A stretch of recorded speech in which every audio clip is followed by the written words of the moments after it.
All right, good afternoon, Mayfield. It is Pi Day. It is Thursday, March 14th.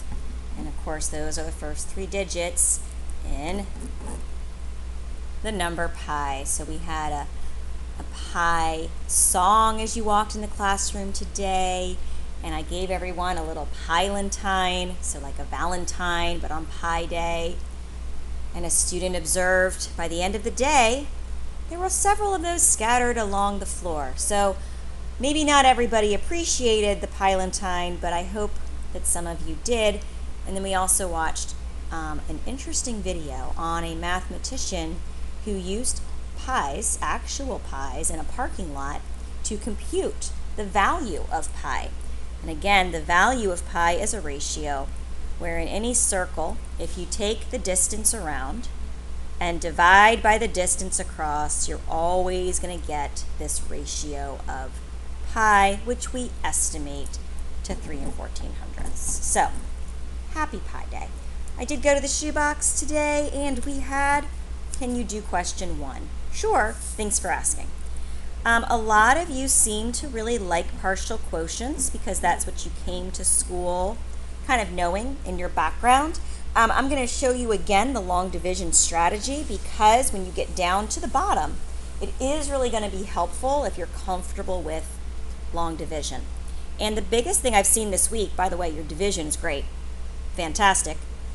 The only mistake, honestly, I'm seeing recurring is where we put the decimal in the answer. So our place value has to also be correct for the answer to be correct. So since 11 will not go into 4, I like to put my placeholder there. But 11 will go into 42. And of course, just 3 times.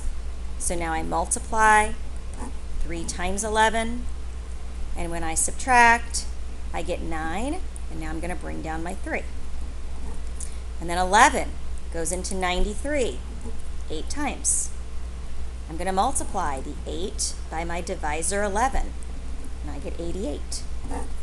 And I'm going to subtract. And I'm going to get 5. And I'm going to bring down the next number in the dividend. So now my new problem is just 55 divided by 11. So long division really just takes the number a little chunk at a time. This doesn't seem nearly as scary as 4,235, does it? 11 times 5 gives me 55. 5 times 11 is 55. And once I subtract and get 0 as my remainder, I am done. And then friendly reminder at the bottom, you won't get 0 as a remainder right away. You're going to have to add that decimal into your divisor and then straight up into your quotient. So again, decimal behind the dividend and then right up into your quotient.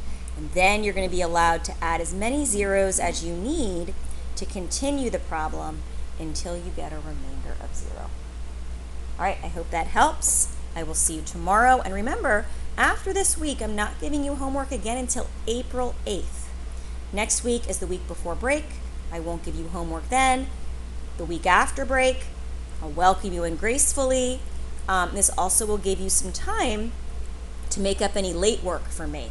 All of my late work I'm going to accept until April 3rd, and then that is a hard cutoff date. So make sure you're looking on Canvas to see what you're missing. And if you need support with that, please let me know, and I will happily help you out. Have a great day, everybody. See you tomorrow. Bye.